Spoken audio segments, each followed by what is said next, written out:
Shalom, selamat pagi semuanya.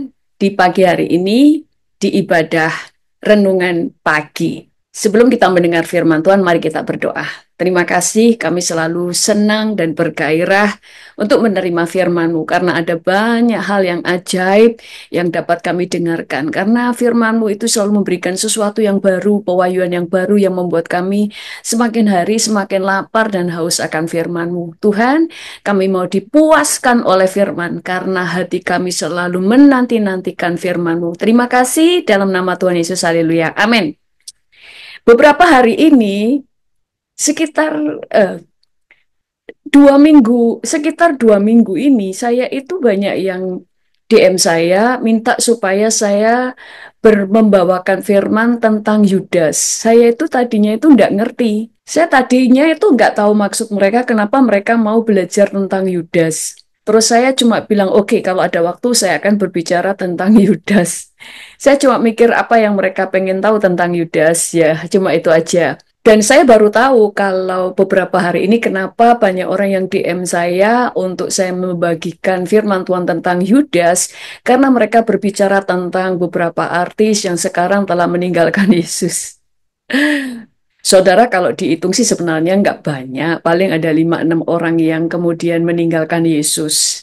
Tetapi sebenarnya yang kemudian mempercayai Yesus itu jauh lebih banyak. Mungkin saudara tidak tahu di beberapa pulau-pulau, di beberapa, kalau di Indonesia aja ya, bisa di dalam satu kali baptisan 500 orang, bahkan pernah 1.000 orang dibaptiskan karena percaya Yesus dan sebagainya. Cuma tidak diekspos. Kenapa?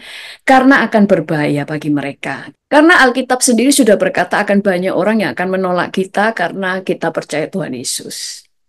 Kayak bahkan kami pernah penginjilan di suatu daerah, dan mereka semuanya banyak yang percaya Yesus, tapi apa akibatnya setelah orang tahu bahwa mereka telah menjadi orang percaya? Beberapa orang yang percaya ini sawah-sawahnya tidak mendapatkan air. Jadi semua aliran pengairan yang ada di pertanian, di sawah-sawah dan sebagainya, khusus untuk orang-orang yang menjadi percaya kepada Tuhan Yesus itu di stop, tidak boleh mengalir kepada mereka. Jadi ada banyak hal yang tidak diekspos demi keselamatan mereka. Nah, apakah para artis ini adalah Yudas? Saudara, sebenarnya sebelum kita bicara mereka Yudas apa bukan, kita baca dulu firman Tuhan. Sebenarnya kita tidak perlu membesar-besarkan hal ini. Jangan seperti saudara-saudara dari agama seberang yang kemudian kalau ada yang meninggalkan agama mereka menjadi murtadin dan sebagainya, mereka akan dihujat habis-habisan, mereka akan diserang habis-habisan. Bukankah kita berbeda? Yang pertama, kita tidak pernah diuntungkan pada waktu ada orang yang menjadi percaya. Kita sama sekali tidak menerima keuntungan, yang untung adalah mereka. Yang kedua, kita tidak pernah dirugikan pada waktu ada orang yang meninggalkan Yesus. Benar kan? Jadi kita nggak perlu membicarakan hal ini menjadi sesuatu yang luar biasa. Jadi kita jangan seperti orang lain menghadapi orang yang meninggalkan Tuhan. Justru kita berbelas kasihan kepada mereka karena mereka tidak tahu kemana mereka pergi dan kita tahu kemana kita pergi. Karena keselamatan itu sendiri-sendiri. Tugas kita menyampaikan firman Tuhan, urusan mereka menjadi percaya atau tidak, itu urusan mereka. Yang penting kita melakukan bagian kita. Sekarang kita akan membaca dulu ayat firman Tuhan ini. Kita baca di dalam Matius 26 ayat 14 sampai 16. Judul perikop ini adalah Yudas mengkhianati Yesus. Kemudian pergilah seorang dari ke-12 murid itu yang bernama Yudas Iskariot kepada imam-imam kepala. Ia berkata, apa yang hendak kamu berikan kepadaku supaya aku menyerahkan dia kepada kamu? Mereka membayar 30 uang perak kepadanya. Dan mulai saat itu ia mencari kesempatan yang baik untuk menyerahkan Yesus. Jadi Yudas ini pergi dari ke-12 murid, yaitu Yudas ini, dan pergi kepada imam-imam. Lalu dia tanya kepada imam-imam, berapa yang kamu akan berikan kepadaku supaya aku menyerahkan Yesus kepadamu? Dan mereka menyanggupi akan membayar 30 keping perak. Dan mulai saat itu Yudas mulai mencari kesempatan untuk menyerahkan Yesus. Saudara, 30 keping perak itu lumayan besar. Lalu kita baca di dalam Matius 27 ayat 3 sampai ayat yang ke-9. Firman Tuhan berkata begini. Pada waktu Yudas yang menyerahkan dia melihat bahwa Yesus telah dijatuhi hukuman mati, menyesallah ia. Lalu ia mengembalikan uang yang 30 perak itu kepada imam-imam kepala dan tua-tua. Jadi Yudas ini menjual Yesus demi uang. Tapi hatinya itu mengasihi Yesus loh saudara. Bukan membenci Yesus. Dia sebenarnya bukan orang yang membenci Yesus. Cuma cinta akan uang lebih besar daripada cintanya kepada Yesus. Itu sebabnya waktu dia melihat Yesus ternyata dianiaya, dia menyesal. Karena dia tidak pernah menemukan kesalahan Yesus. Yesus selalu baik kepada dia. Bahkan waktu Yesus dipukulin sekalipun dan dianiaya, Yesus tidak memaki-maki Yudas. Ayat 4. Lalu ia mengembalikan uang yang 30 perak itu kepada imam-imam kepala dan tua-tua. Dan berkata, aku telah berdosa karena menyerahkan darah orang yang tidak bersalah. Tetapi jawab mereka, apa urusan kami dengan itu? Urusanmu, itu urusanmu sendiri. Nah ini kita lihat saudara. Setiap apa yang kita perbuat, itu kita sendiri yang bertanggung jawab. Dia menjual Yesus kepada imam-imam. Dan imam-imam gak peduli dengan apa yang kamu lakukan. Karena apa yang kamu putuskan, kamu sendiri yang akan mempertanggungjawabkannya. Imam-imam mempertanggungjawabkan perbuatannya sendiri. Yudas mempertanggungjawabkan perbuatannya sendiri. Itu sebabnya kita nggak usah terlalu pusing dengan perbuatan orang lain. Karena setiap orang akan dihakimi menurut perbuatannya masing-masing. Tidak ada orang yang bisa mewakili mereka. Sehingga imam-imam ini berkata, apa urusan kami dengan itu? Itu urusanmu sendiri. Makanya pada waktu itu Yudas langsung merasa sendirian. Kalau dia ada di dalam Yesus, setiap kesalahan dia tidak sendirian. Karena ada Yesus yang selalu akan setia memberi jalan keluar. Itu sebabnya saudara dan saya jangan pernah meninggalkan Yesus karena persoalanmu. Engkau tidak akan menanggung sendirian, tetapi engkau ada bersama dengan Yesus. Sayangnya Yudas tidak berseru kepada Yesus karena dia merasa sangat malu. Dia merasa dia seorang pengkhianat yang sangat jahat. Jadi dia merasa tidak layak untuk datang kepada Yesus. Padahal kasih Yesus itu terlalu besar. Sehingga siapapun Yudas yang sudah mengkhianati Yesus dan menjual Yesus, membuat Yesus disalib sekalipun, Yesus mengasihi Yudas. Karena dia disalib sebenarnya bukan karena Yudas. Karena dia disalib memang harus disalib. Tetapi karena Yesus disalib, oleh karena memang dia harus disalibkan. Karena dia harus menggenapi nubuatan-nubuatan yang ditulis di dalam Alkitab. Ayat 5, maka ia pun melemparkan uang perak itu ke dalam bait suci, lalu pergi dari situ dan menggantung diri. Karena sangat menyesal, saudara lihat. Orang yang menjual Yesus karena uang, pada akhirnya dia tidak memperoleh apa. Yudas kehilangan uangnya, dan Yudas kehilangan nyawanya. Yang ketiga, Yudas kehilangan keselamatan. Banyak orang Kristen kehilangan nyawanya karena imannya, tapi dia tidak kehilangan sorga, tidak kehilangan keselamatan. Tetapi orang yang menjual Yesus seperti Yudas karena uang, pada akhirnya dia kehilangan segalanya. Kehilangan uang, kehilangan nyawa, dan kehilangan keselamatan. Ayat 6, imam-imam kepala mengambil uang perak itu dan berkata, tidak diperbolehkan memasukkan uang ini ke dalam peti persembahan. Sebab uang ini uang darah. Bahkan uangnya aja itu najis. Sehingga tidak boleh dipersembahkan di bait Allah. Nggak boleh, karena ini uang darah. Najis saat itu ya. Jadi bukan berarti sekarang kalau ada orang menolak Yesus memberikan pertolongan kepada orang, uangnya kemudian kita menganggap najis dan sebagainya, itu bukan ranah kita, bukan bagian kita. Kita nggak perlu menilai ini uangnya najis dan sebagainya, nggak perlu.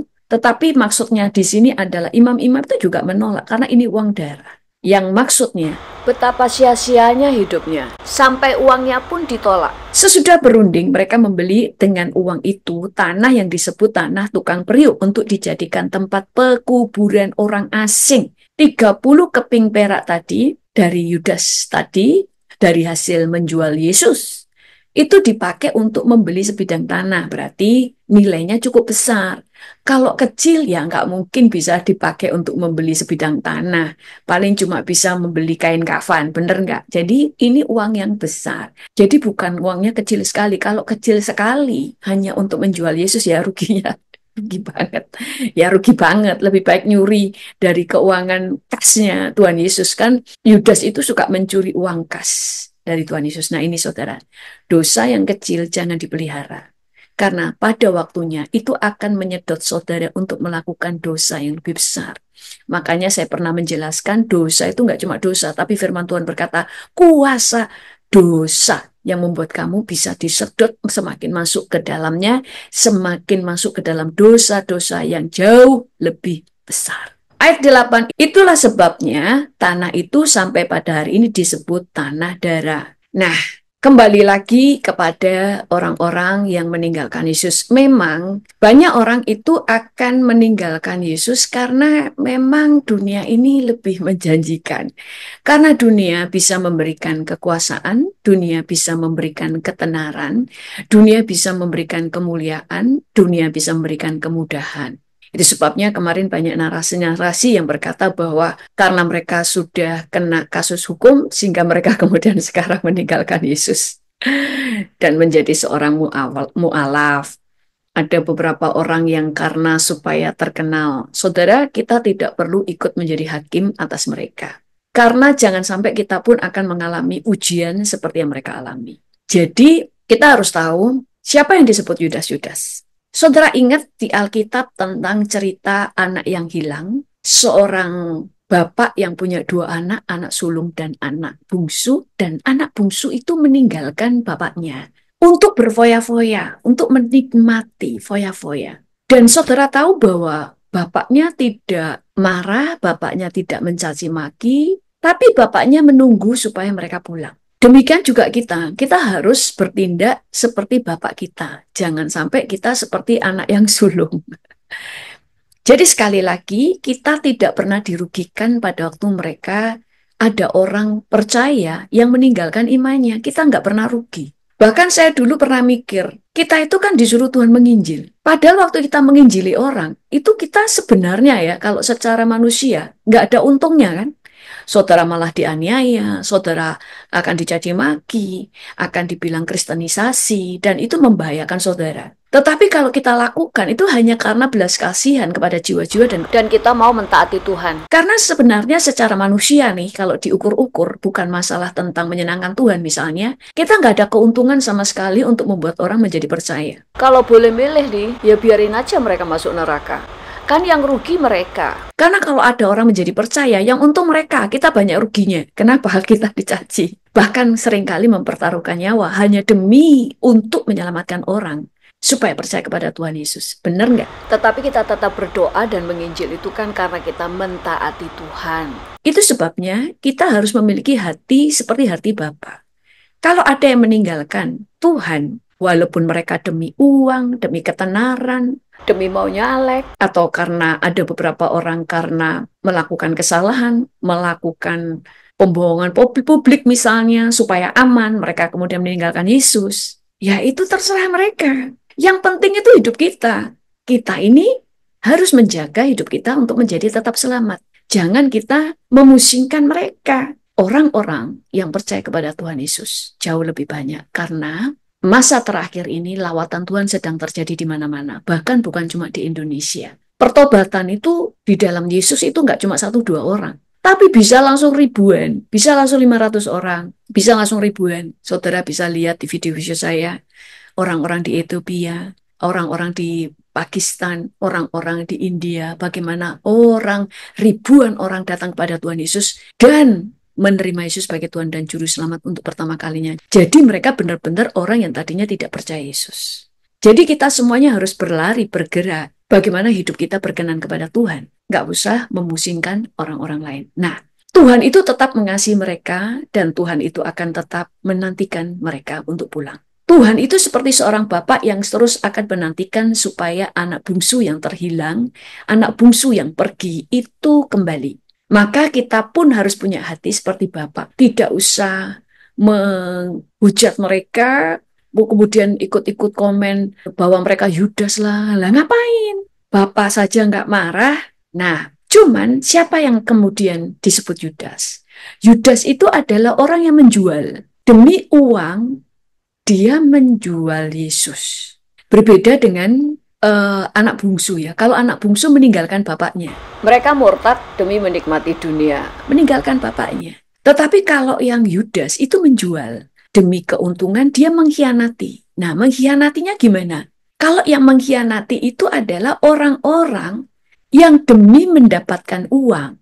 Mereka itu menjual nama Yesus, menjual Alkitab, menjual kekristenan. Contoh misalnya, mengaku bahwa dulunya dia pendeta, mengaku bahwa dia adalah ahli Alkitab, lalu menjelek-jelekan Alkitab, menjelek-jelekan Yesus. Mereka berkata Yesus itu bukan Tuhan, Yesus itu manusia, Yesus itu Kristen itu ajarannya Paulus, kemudian mengatakan Alkitab itu palsu dan sebagainya. Nah, ini Yudas. Karena tadinya mereka itu Kristen, tapi demi uang mereka murtad lalu menjual nama Yesus dengan cara memfitnah atau menjelekkan Tuhan Yesus dan firman-Nya untuk uang. Jadi berbeda orang yang hilang kayak anak bungsu dengan Yudas. Ada beberapa alasan orang meninggalkan Tuhan Yesus. Yang pertama, ada yang meninggalkan Yesus karena mereka pada awalnya memang mereka nggak kenal Yesus. Karena memang tidak pernah berakar di dalam Yesus. Mereka tidak pernah mengalami yang namanya kelahiran baru. Mereka mungkin juga berada di gereja yang pengajarannya tidak dalam sehingga orang-orang ini nggak tahu Yesus. Jadi wajar kalau kemudian mereka menganggap pindah agama karena mereka cuma menganggapnya semua agama kan sama, semua agama mengajarkan kebaikan. Ya wajar mereka kemudian meninggalkan Tuhan karena dari awal mereka memang tidak kenal Yesus. Ya wajar. Kedua, ada yang meninggalkan Tuhan Yesus demi kedudukan, ketenaran, demi menikahi orang. Ada juga yang karena takut kehilangan nyawa. Tetapi memang ada orang-orang seperti Yudas. Mereka itu sudah kenal Yesus. Yudas itu sudah berjalan dengan Yesus. Dia sudah melihat mujizat, bahkan dia melayani bersama murid-murid Yesus. Tapi dia memang menjual Yesus untuk uang. Lalu dia menjual Yesus, menjual nama Yesus dan firman-Nya demi uang. Ini Yudas.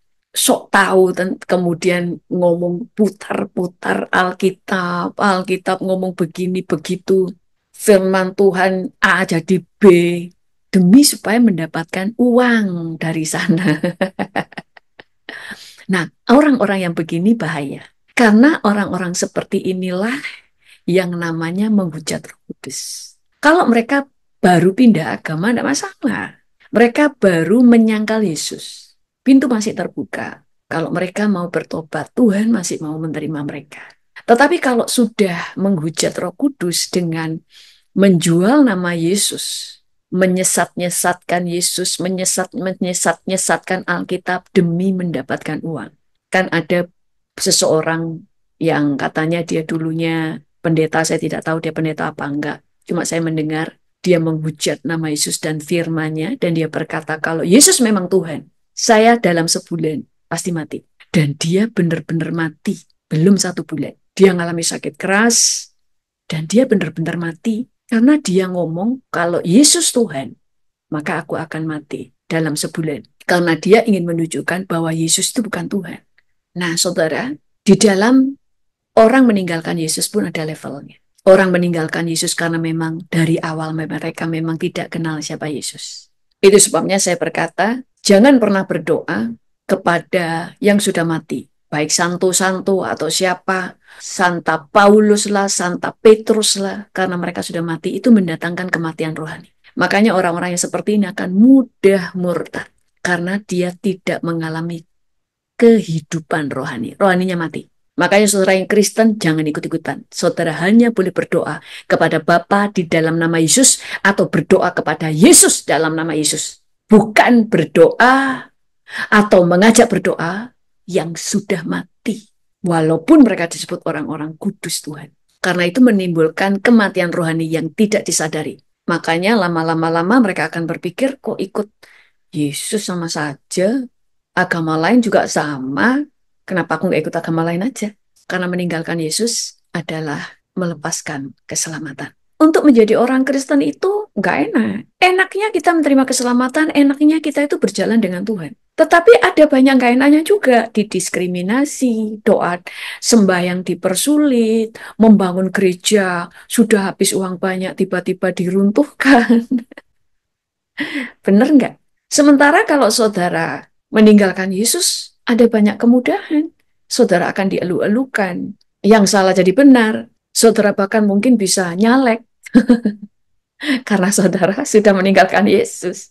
Lihat aja dulu Pak Ahok. Sekalipun dia sudah bekerja luar biasa, tetap aja dia diturunkan bahkan dipenjarakan. Tetapi yang Yudas-Yudas sekali lagi, mereka menjual nama Yesus demi uang. Ada yang mengaku ahli bahasa Ibrani lah. Jadi mereka menjual nama Yesus, menjelek-jelekkan nama Yesus, menjelek-jelekkan Alkitab demi uang. Itulah Yudas. Mengkhianati hati nuraninya padahal dia tahu bahwa Alkitab itu benar. Dan dia tahu Yesus itu memang Tuhan. Tapi demi uang mereka jualan agama Kristen. Nah, yang seperti ini berbahaya. Karena pada hitungan tertentu, mereka akan terhitung sebagai orang yang menghujat Roh Kudus. Kenapa? Karena pekerjaan Roh Kudus adalah menginsafkan dunia. Tetapi justru mereka menyesatkan dunia dengan memakai ayat Alkitab. Dengan memutar balik ayat Alkitab dan menghujat nama Yesus. Lalu mereka mengolok-olok Yesus, mereka menyesat-nyesatkan Alkitab, memputar balik Alkitab supaya orang ikut mentertawakan Yesus dan ikut mentertawakan firman Tuhan. Mereka melakukan demi mendapatkan uang dan ketenaran. Maka di puncaknya, mereka nggak bisa tobat. Tuhan itu mengasihi, Tuhan itu baik, akan diberikan kesempatan untuk bertobat dengan mendapatkan teguran, teguran dari orang lain, kemudian dengan mendapatkan teguran dari Roh Kudus, kemudian mungkin teguran dari keadaan, terus kemudian banyak orang yang mengingatkan dia untuk kembali kepada Yesus. Pada waktu dia terus menjelekkan nama Yesus, pada waktunya dia akan terhitung sebagai penghujat-penghujat Roh Kudus. Makanya saya pernah menjelaskan tentang dosa yang mendatangkan maut. Saudara bisa melihat video saya pengajaran tentang dosa yang mendatangkan maut. Jadi pelajaran hari ini tulis di chat. Tidak perlu pusing dengan mereka yang meninggalkan Yesus. Karena keselamatan itu sendiri-sendiri. Jadi jangan pusing. Ngapain? Ngapain memusingkan iman orang lain? Tidak ada keuntungan bagi kita. Jadi sekali lagi, kita harus punya hati seperti Bapa kita. Kalau Bapa tidak marah, ditinggalkan. Jangan kau marah. Yohanes 15 ayat 19. Sekiranya kamu dari dunia, tentulah dunia mengasihi kamu sebagai miliknya. Melainkan aku telah memilih kamu dari dunia, sebab itulah dunia membenci kamu. Yang artinya, kamu ini bukan berasal dari dunia. Kalau kamu berasal dari dunia, kamu menghakimi mereka seperti dunia menghakimi. Ngomong mereka Yudas lah, menjual Yesus lah, ngapain? Biasa aja lagi. Cuma berapa orang? Surga nggak pernah dirugikan kalau ada orang meninggalkan Yesus. Yang rugi itu yang meninggalkan Yesus. Kita ini dipilih Tuhan dari dunia menjadi anak-anak Allah. Sehingga kita sekarang menjadi yang artinya kita ini sekarang menjadi manusia-manusia sorgawi. Memandang segala sesuatu seperti Tuhan memandang. Tulis di chat, saya bukan manusia duniawi, tapi manusia sorgawi. Tetapi kita bersyukur ada di Indonesia. Gimana pun di Indonesia itu tetap negara yang baik, negara yang dicintai Tuhan. Oke, mari kita berdoa. Terima kasih kepadamu Tuhan untuk pagi hari ini. Kau dahsyat, Engkau ajaib. Kami bersyukur kami menjadi anak-anak Allah. Dan hamba-Mu saat ini berdoa tutup bungkus setiap anak-anak-Mu dengan kuasa darah-Mu. Sehingga tidak ada seorang pun yang keluar dari keselamatan. Sehingga mereka setia sampai garis akhir. Tolong kami Tuhan Yesus di masa kesesakan sekalipun. Biarlah kami tetap teguh di dalam Yesus. Tawan kami dengan roh-Mu. Sehingga dunia tidak menarik hati kami. Dunia tidak menggoncangkan iman kami. Kehormatan, kemuliaan, ketenaran, kekayaan yang ditawarkan dunia tidak menggoncangkan anak-anak-Mu. Karena di dalam Yesus, berkat Tuhan sampai kepada kekekalan. Kami bersyukur kepadamu Tuhan, terpujilah namamu dalam nama Tuhan Yesus. Haleluya, amin. Tuhan Yesus memberkati dan sampai bertemu lagi nanti malam di ibadah worship night dan besok pagi di renungan pagi. Jangan lupa subscribe dan share video ini kepada teman-teman dan keluarga saudara, karena setiap hari akan banyak video-video pendek yang selalu ditayangkan yang saya percaya bisa menjadi berkat bagi saudara. Tuhan Yesus memberkati.